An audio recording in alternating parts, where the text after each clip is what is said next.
Assalamualaikum warahmatullahi wabarakatuh. Salam sejahtera. Terima kasih dekat korang yang sudi bersama-sama dengan The Rush Stop Sembang Jasran.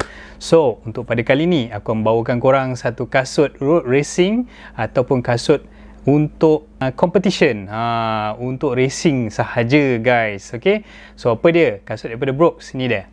Bam. Kasut Brooks Hyperion Elite 2.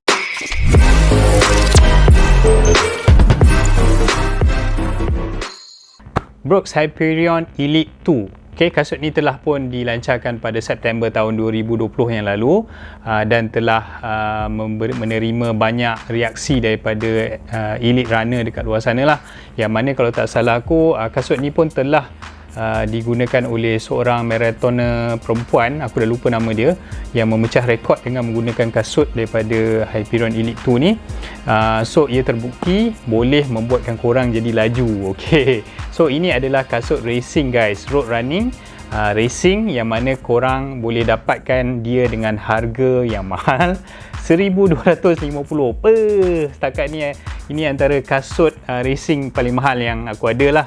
Dia top of the line so artinya bawah dia ada Alpha Fly, bawah dia ada Vaporfly Next Percent dan seterusnya. So ini top of the food chain lah. Okay, mari kita tengok lah satu persatu dari sudut upper dia. Okay, kalau dari sudut upper, ia diperbuat daripada dipanggil stretchable woven upper.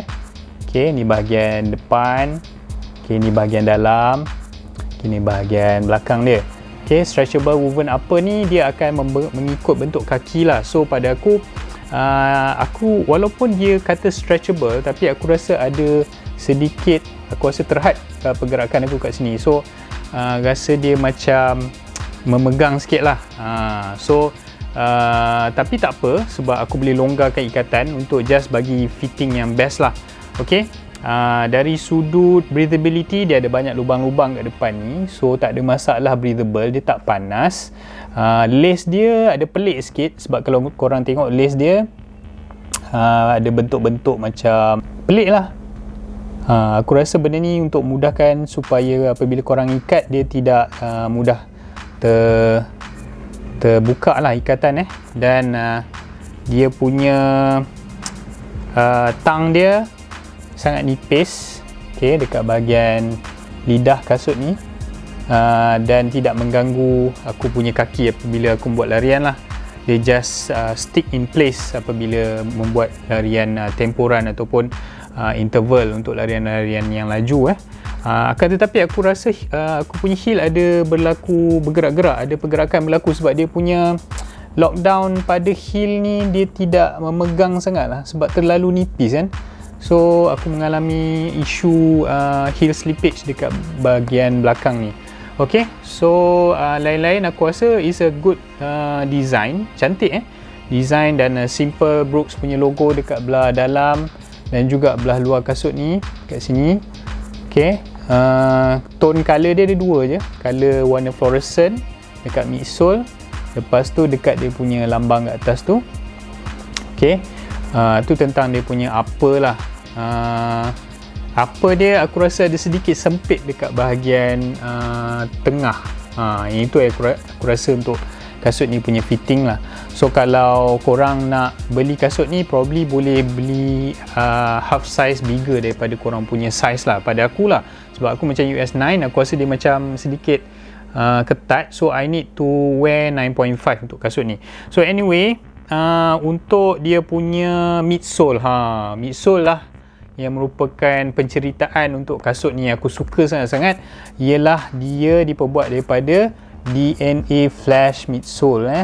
DNA Flash midsole dia berbeza dengan version yang Hyperion Elite 1, yang mana aku tak ingat dia guna apa, tetapi ini adalah penambahbaikan yang sangat bagus dan sangat ringan daripada Brooks yang telah digunakan dalam model sebelumnya, iaitu Catamount dengan Brooks Hyperion Tempo. Okay, so artinya kalau korang nak buat berlatih, korang boleh guna yang Hyperion Tempo, tapi untuk masuk racing, ni lah. Okay, so ni adalah kasut road race. Aku rasa sedikit stiff. Okay, kalau korang nak buat band test, memang memang keras lah, memang stiff gila kasut ni. Tetapi dia memberikan aku responsif yang best apabila aku letak dan tolak ke depan, memberikan satu sensasi propelling effect yang aku dapat rasakan apabila memakai kasut-kasut yang ada carbon fiber plate dekat dalam.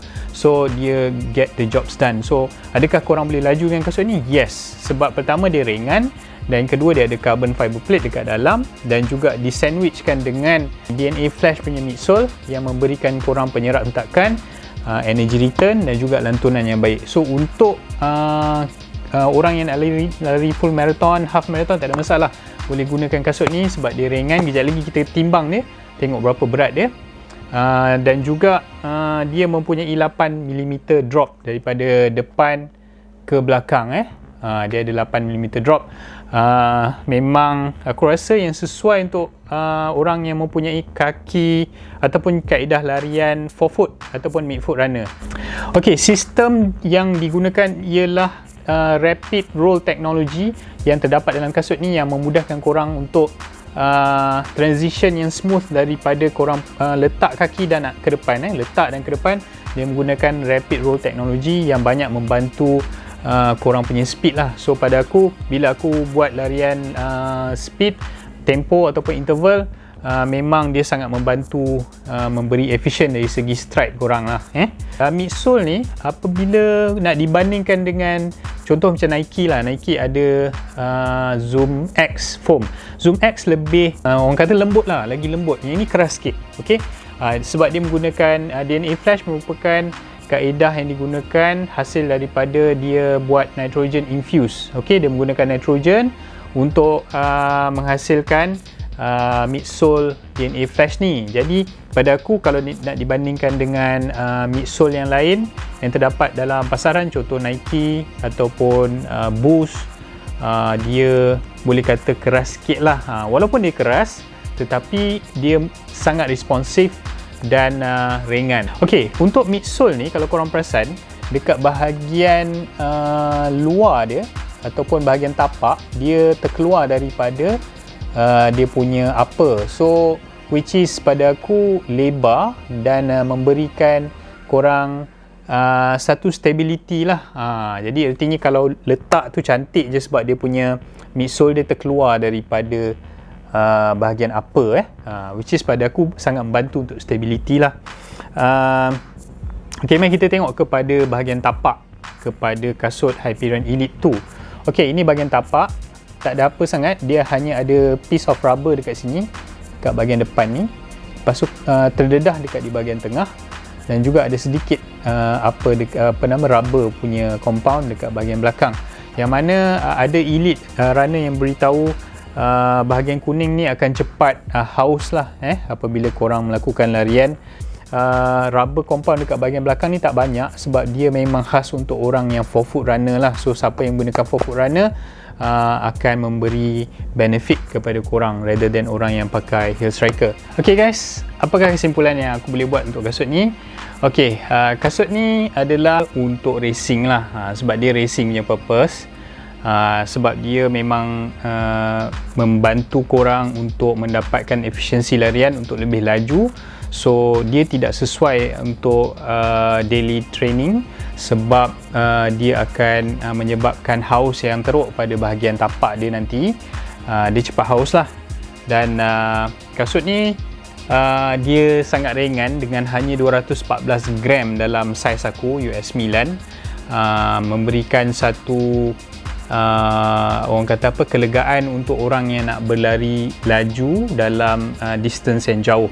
Jadi sebab tu kalau orang yang nak buat speed shoe, aku akan nasihatkan untuk menggunakan kasut yang mempunyai berat lebih kurang 220 ke bawah.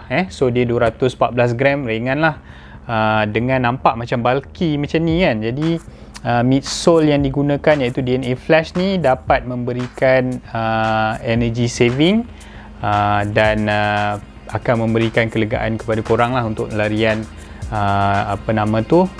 full marathon dan sebagainya. The only cons yang aku rasa untuk kasut dia, harga dia lah. Harga dia mahal weh, 1,250. Gila kau. So anyway, untuk orang yang berduit tak ada masalah. korang berbelanja lah ikut apa yang korang nak. Okay, kalau korang rasa 1250 tak ada masalah, sila dapatkan kasut ni. Okay, there's nothing yang teruk sangat pada aku tentang kasut ni, iaitu selain harga dan juga fitting yang sedikit tirus untuk kasut ni. Okay, so probably korang nak request untuk yang 2E atau 4E untuk kasut Brooks, sebab biasanya Brooks dia akan menyediakan option torum yang lebih besar. Jadi orang yang ada wide foot tu, rasa aku korang probably boleh request sama ada dia ada menyediakan option untuk torum yang lebih besar untuk kasut ni. Selain daripada tu, kasut ini mempunyai ada heel slippage issue dekat belakang ni yang aku dapat rasakan. Okay, lain daripada tu tak ada apalah, it's a good shoe for your road racing. So tunggu apa lagi guys, dapatkan korang punya Brooks Hyperion Elite 2. Jadi ada yang tanya Elite 1 dengan Elite 2 mana yang baik, so ambil Elite 2. Okay, Elite 1 dia ada beberapa isu lah yang aku banyak dengar Elite Runner beritahu. So tu saja daripada aku yang aku nak sampaikan kat sini.